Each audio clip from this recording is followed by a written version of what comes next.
James, thank you for being here. I'm so glad to have you here. It's a pleasure. Thank you for inviting me. Before we jump into procurement and technology, you are currently in Paraguay. I am. That's not exactly typical spot for procurement expert. What brings you there? Yeah, that's a great question. So I wanted to have residency in somewhere that is a little bit more of a plan B with everything that's going on in Europe at the moment. So yeah, I really was looking, I like Latin America. I speak Spanish. So it was this part of the world appealed to me more than going to Asia. I personally wouldn't want to live in Dubai. I find it too much of a materialistic society. There's not much nature there. It's too hot. So this was a good compromise in terms of water, energy, food security, no hostile neighbors, it doesn't really have a lot of the problems that Europe has. It has its other problems for sure, but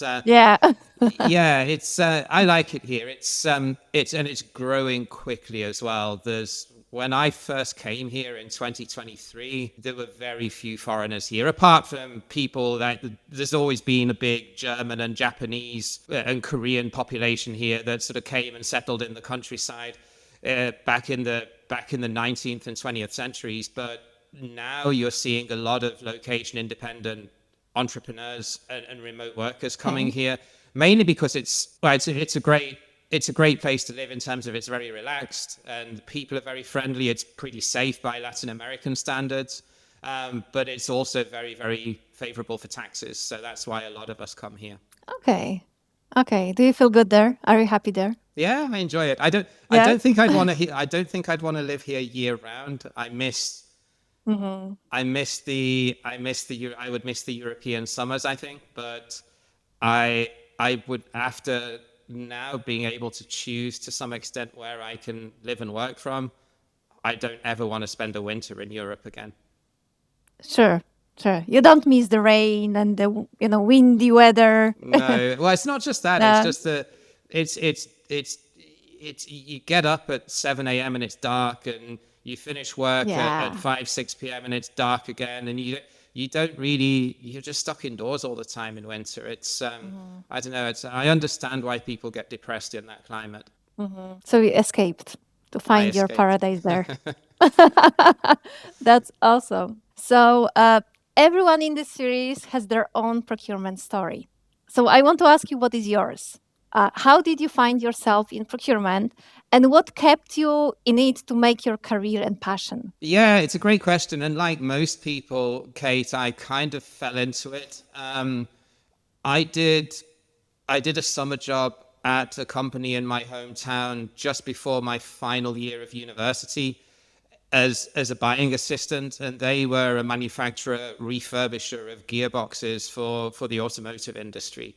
And they just won a new contract with a big OEM, and they needed some extra support for 2 months to onboard and write to their supplier. And this was still in the days of faxes, and we had email, but it was still, a lot of it was done by fax.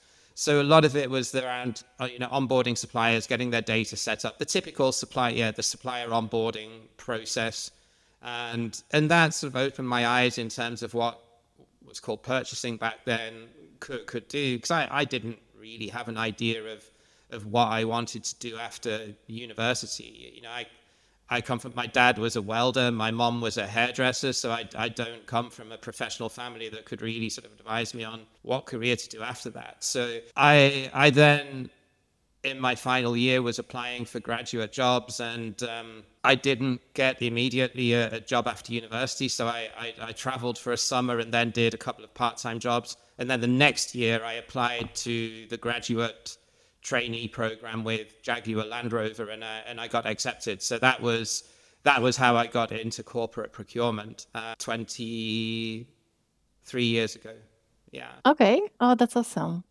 So we actually met 2 years ago on DPW, and I had a great coffee chat.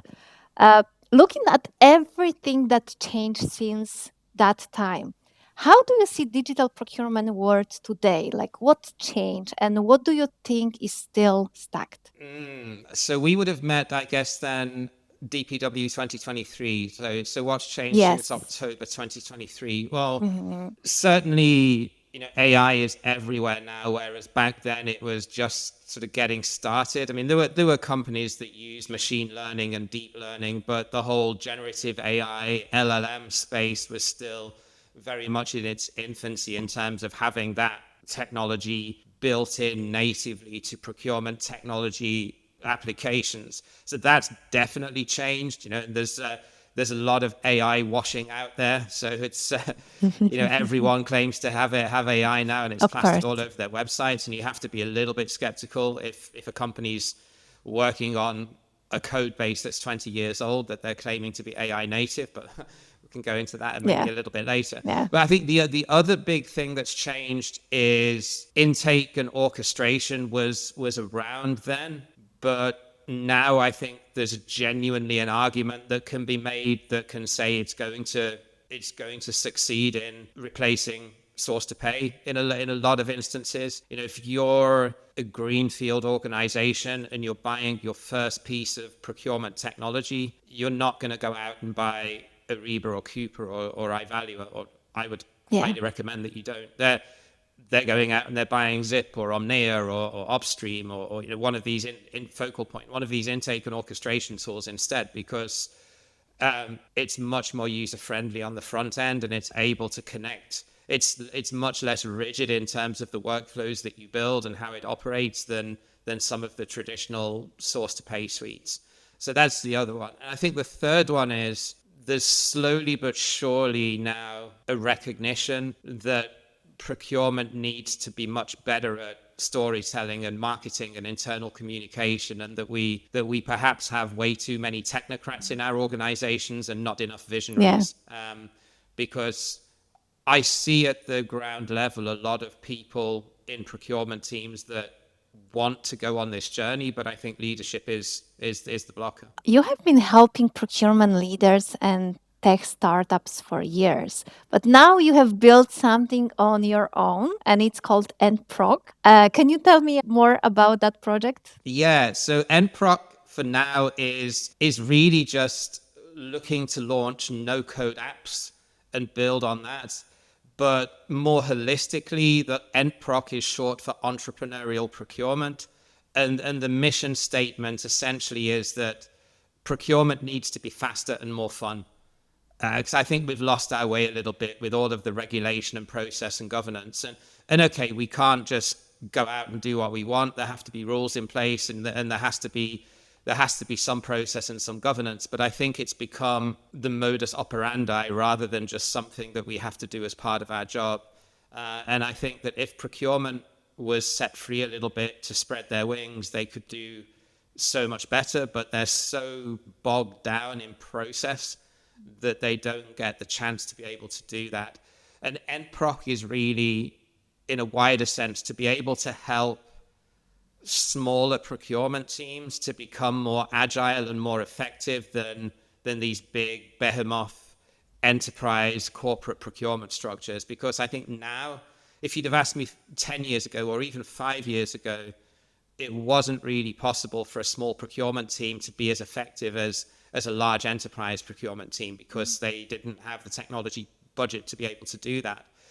But now, with the tools that are out there, to be able to build an app from scratch without needing to code, and to be able to go out and buy pretty cost-effective software for things like procure to pay or e-sourcing, it opens a whole new array of opportunities for the entrepreneurial, forward-thinking procurement leader or even CFO that can think outside of the box a little bit in terms of how they manage source to pay, source to contract, business spend management within their organization. You don't need to spend $100,000 on software now to be able to have a tech stack that can compete with the large enterprises. And I think that's really what's changed over the past 5 years. And my mission really is to help those lone wolf procurement leaders in growing organizations that just need some support in getting that all set up. If they're good procurement professionals, but they're not particularly tech savvy, I can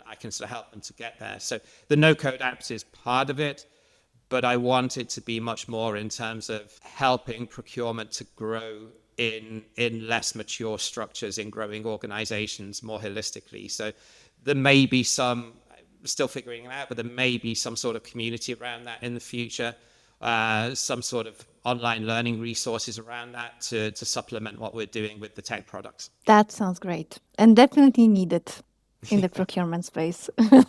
Yes. There is a lot of noise about AI in procurement right now, right? You also mentioned that, but also a lot of confusion. Where do you think AI can really add value, and when it's just the hype?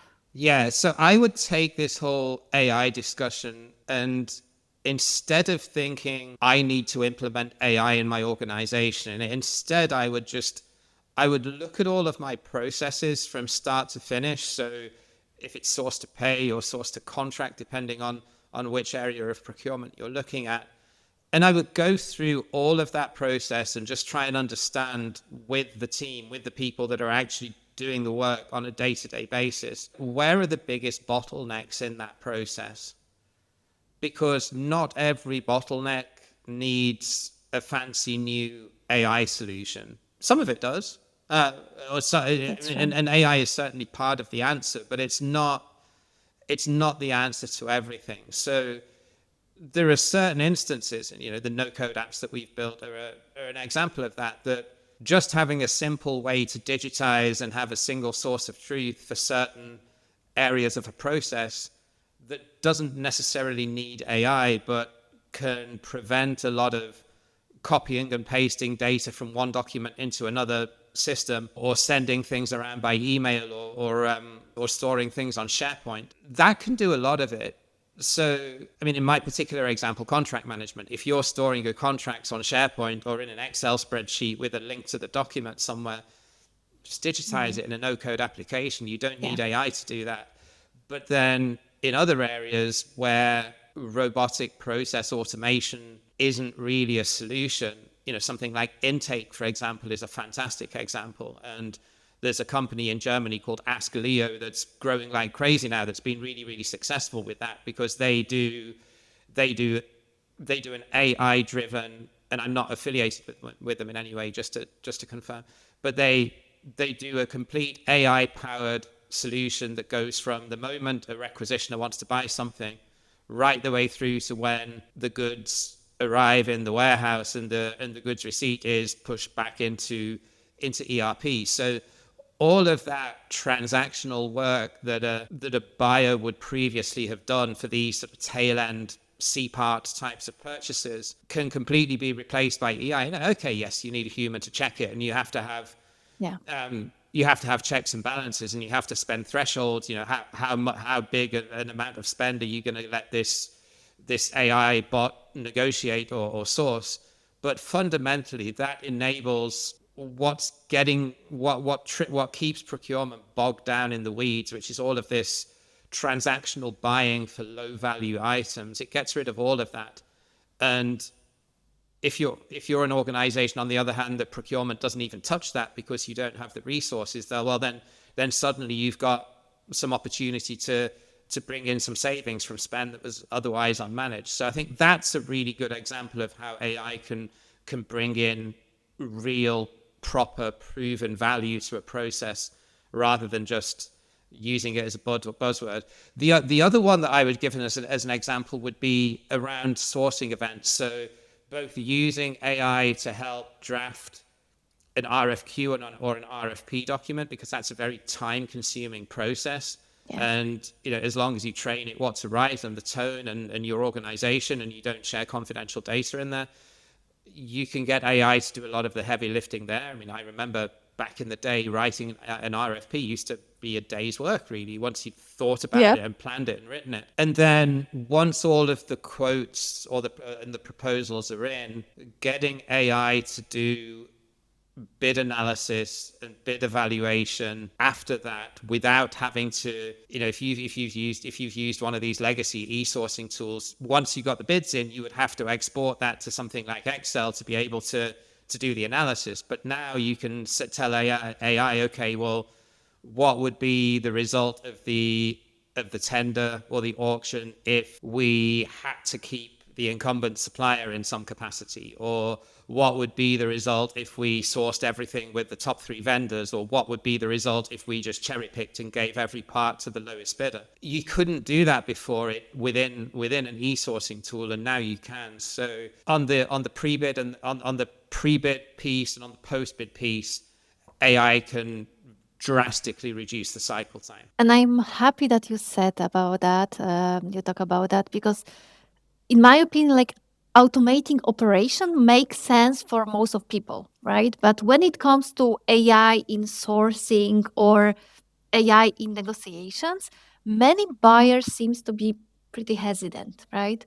So what's your take on that field? Like, do you think that fear is justified? So where I see the classic use case would be in non-strategic, non-complex spend that is usually a one-off purchase to a defined specification. So I mean, catalogs and marketplaces have been around since forever, right? I mean, even back in my sort of early days of procurement in 2007, 2008, there were web shops that could integrate with SAP that you could use.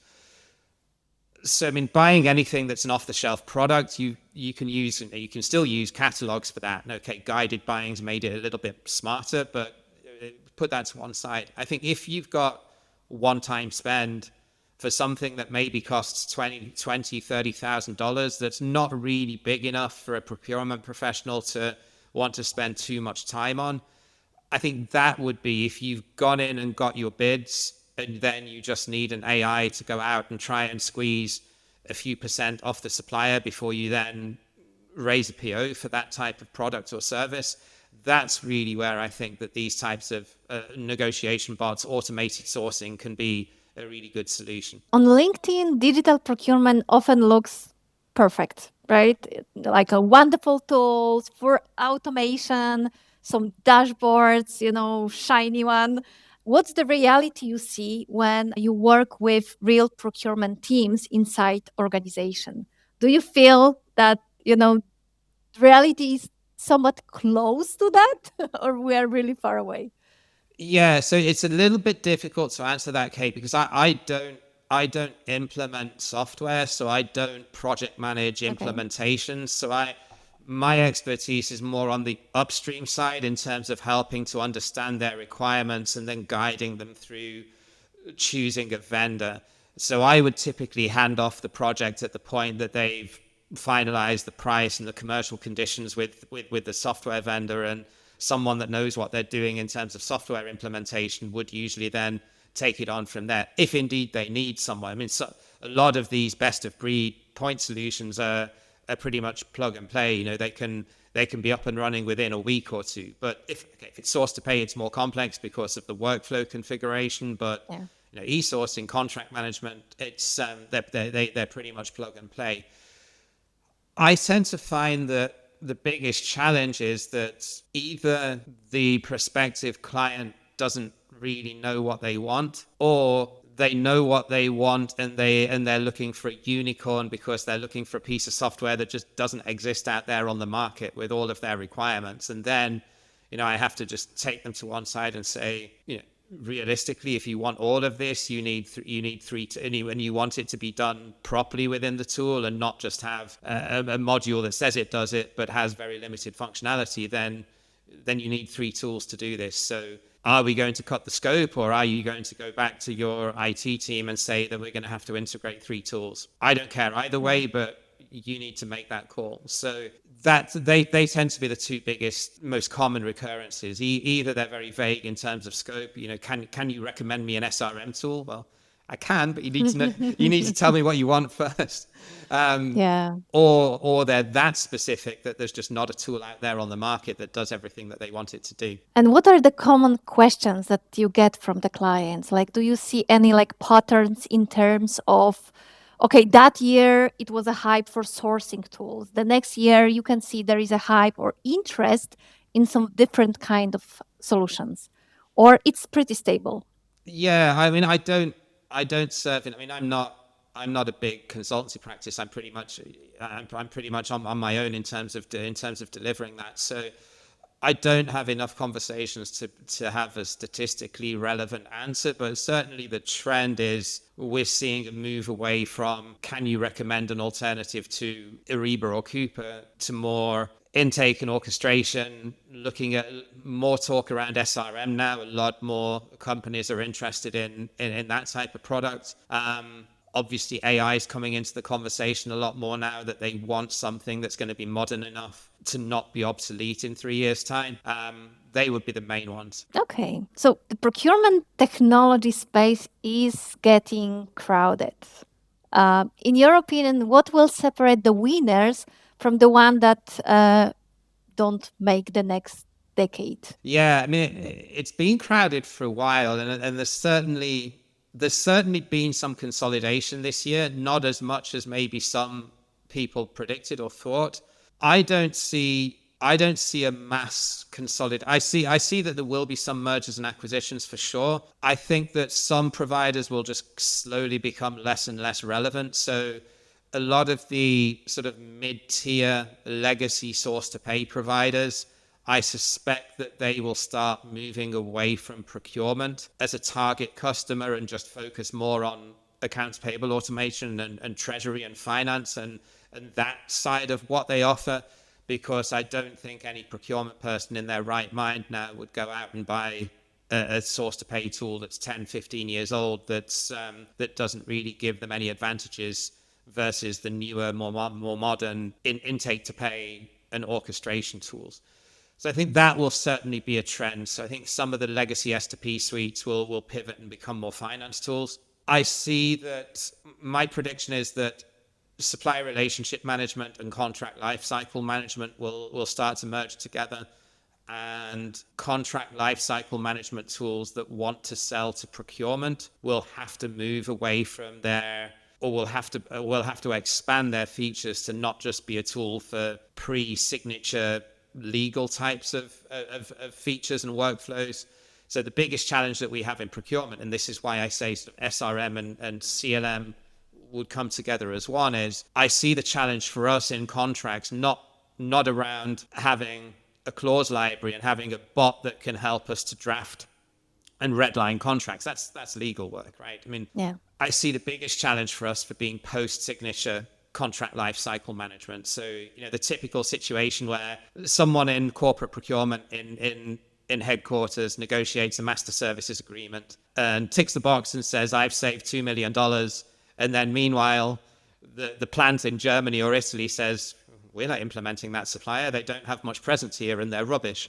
So, Yeah. and it happens all the time, right? But so I think being able to track the notional savings that have been signed off in the contract to make sure that they're realized, that kind of then crosses over into supplier performance management or supplier relationship management in terms of then the regional procurement leads or the plant procurement managers need to then take that contract and implement it in their jurisdictions, or if they don't want to, they need a good reason why they're not doing it. So I think having a tool that can track and report and have all of that data in one space, along with supplier performance data and financial data and everything that goes into risk and compliance management around suppliers too. I think that will kind of all merge into one over time. We're already seeing it with a couple. Gatekeeper is doing that to a large extent. They're not doing everything around SRM, but they're doing a lot.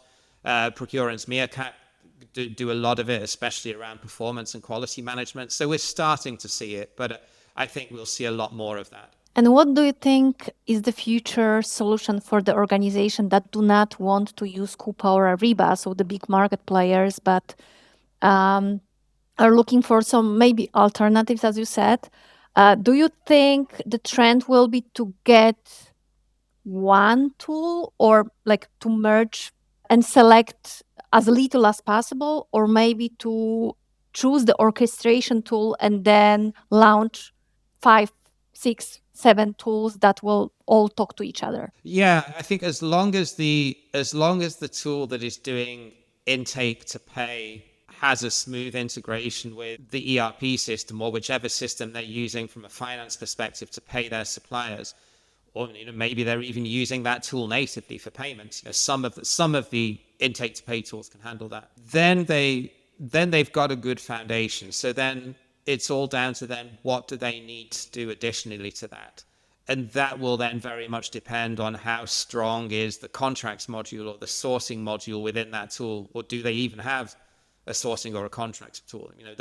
The most mature tool in this space, I guess, is Zip, and they're, from a product perspective, naturally, because they have the most customers and they were the first to market. Their product is a lot more mature than the others. So the others are still playing catch up a little bit. Will the others get there? Yes. But is the piece of the pie big enough for all of them to survive? I guess it depends, how many source to pay tools disappear that they can then sort of eat into their market. But back to your question, yeah, I mean, there will be a need to have point solutions on top of the intake and orchestration platform, depending on what it is that the biggest areas of spend are, or where the biggest risks are in terms of supply chain. So, if you have a huge amount of spend on software, you might need a separate software or SaaS procurement tool that specializes in that. Especially if you don't have much in-house IT procurement and you go with somebody that not only has the software, but has software procurement experts working in the background to provide a bit of sort of consultancy or procurement as a service on top. Likewise, if you spend a lot of money on transport, you would need a specialist freight tendering and management platform as well. So it really depends on the context, but I still think even if intake and orchestration tools start to eat the source to pay landscape, I still think that there will be a need for individual point solutions, especially the more niche category specific types of tools. You have worked with so many procurement tech founders. What's one thing you wish more of them understood about procurement professionals? That's a really interesting question. So I think the answer depends a lot on what background the founder has. So I see the most successful founders in this space, perhaps unsurprisingly, as being the ones that have had some sort of procurement experience, whether it's coming from a big consulting firm or whether it's coming from frontline procurement activity. I think it's no surprise or no coincidence that some of the procurement tech solutions that are really doing well have founders that are former procurement professionals. With that being said, some of the others that have managed to do really well and become sort of really liked and well appreciated by their customer base. I think Zip, for example, has really good customer retention, and their founders are not from procurement space at all. They came from Airbnb, and they have engineering backgrounds. It's really just understanding and being able to empathize with the challenges that procurement faces day to day.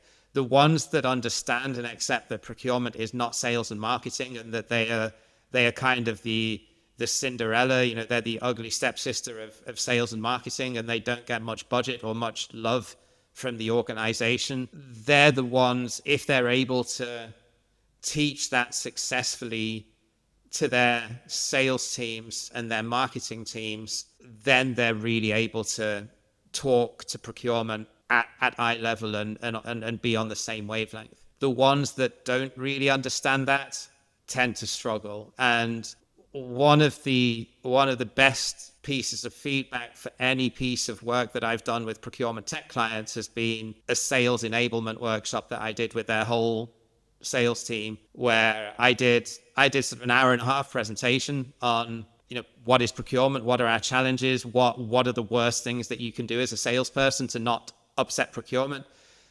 And then after that, I expected we'd have sort of 10-15 minutes of questions, and we were there for an hour. And in the end, we had to stop because it was 7 p.m. their time, and they all wanted to go home. So that I think there's a big knowledge gap between what the salespeople that they hire know how to sell SaaS, but oftentimes they don't understand procurement. And I think if the founders come from a procurement background, it's much easier to teach that in-house. But if the founders are tech people or engineering people or salespeople that had the great idea to start a procurement tech startup because they saw a gap in the market, then great. But they need someone either in-house or as a retained advisor that can really help their sales and marketing team to understand procurement. That's a great answer. I do agree with you. I think selling the tech just to sell it and get more numbers, get more money doesn't make sense. You have to speak the language of procurement people, but to Yeah. speak the language of procurement people, you have to understand them. You have to understand their problems, their needs, their expectations, their pain points, and then try to give them a solution to their problems, possibly with your tool, of course, but to show how they can succeed with your tool, with using your tool, right?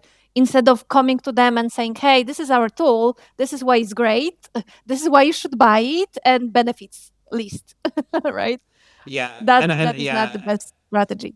And I think the ones that are succeeding are investing in pre-sales consultants or solutions consult. They have different titles depending on the business, and that are paying really good salaries to hire good customer success people, Yeah. because the ones that see customer success as an entry level position will not get very far with retention when it comes to procurement software, because the users don't use it and don't like it.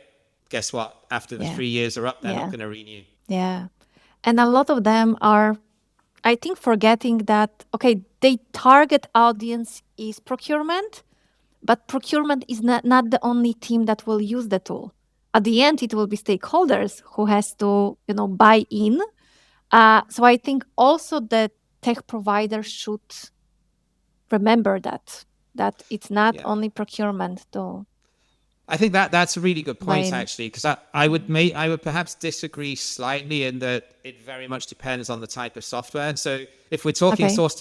source to pay, then 100% you're absolutely right. Or e-sourcing tools as well. You're going to have stakeholders and, more importantly, suppliers that are going to be using that tool that you want to give a good user experience to. I think if we're talking something like category strategy software or spend analytics or procurement performance reporting, that predominantly is only going to be used by procurement and finance. That's true. So Yeah. I think that type of software, it's the user experience is still very important, but if it's a little bit more complex to use, it's not such an issue there, because it's going to be a much smaller group of users that are using it. But yeah, absolutely. If you're talking source to pay software, or intake software, orchestration software, where the whole organization touches it, yeah, you've got to make it an Well, experience, and you've got to be selling that with occasional users in mind, whether they're suppliers or whether they're stakeholders. Yeah, 100%. so if we fast forward to 2035, what do you think procurement will look like? Will it be simpler, smarter, or maybe something that we cannot even imagine it? Well, I think if we don't start to hire some leaders that have a backbone and that have some vision, I think procurement won't exist in a lot of organizations, because it will just get absorbed into finance, or God forbid into IT or legal, depending on where procurement reports to. So I think we definitely need to see a big change in the type of leaders that we bring in, or the type of people that we promote into leadership positions. So we need to have way more visionaries in procurement leadership. I would say now we're probably 90% technocrats, 10% visionaries. We need to get to something like an equilibrium. We need to have about 50-50. So assuming that we can do that, and assuming that we can get people that can lead and have some backbone and push back on legal and internal audit around all of the bureaucracy, and set our wings free a little bit to be a bit more creative, I see procurement fundamentally as having fewer category managers, or fewer sort of more traditional mid-senior roles in that sort of supplier manager, category manager, that type of position, because AI is going to be able to do a lot of the grunt work. So that's going to free up then more time. So obviously, if you draw that to the logical conclusion, you need fewer people in those positions. But then you need people that can support the category managers, to give them the data or the reports or the tech that they need to be able to do what they need to do. So we're going to have things like director of agentic operations or something along those lines that's going to be essentially a manager of a team of AI bots. We're going to see that role. I'm pretty much 100% convinced we're going to see that role, and it's going to be a much different type of profile that's going to come into that than a traditional procurement pro. They'll need to understand procurement processes, and they'll need to understand project management, but they won't necessarily need to understand category management or negotiation or the more traditional procurement skill set. Prompt engineering will be part of that as well.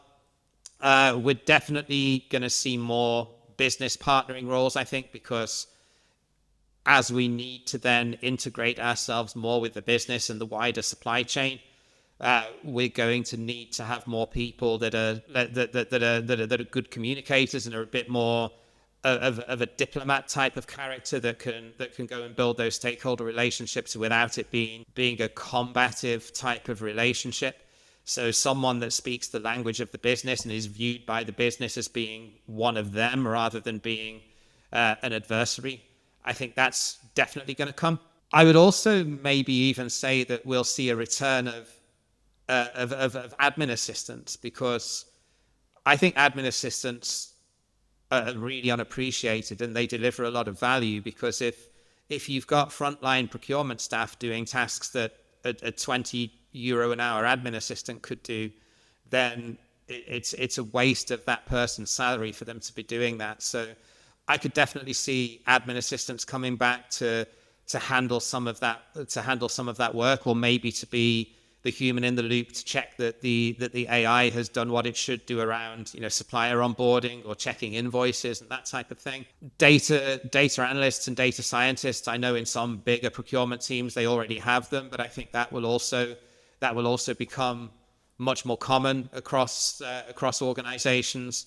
And then whether it's somebody fractionally doing that like me or someone in-house, depending on the size of the organization, I think you're going to need to have someone that has an experience of the procurement technology market, and unlike me, someone that perhaps has more of an engineering background or computer science background of the technology that sits behind that software and what it can do.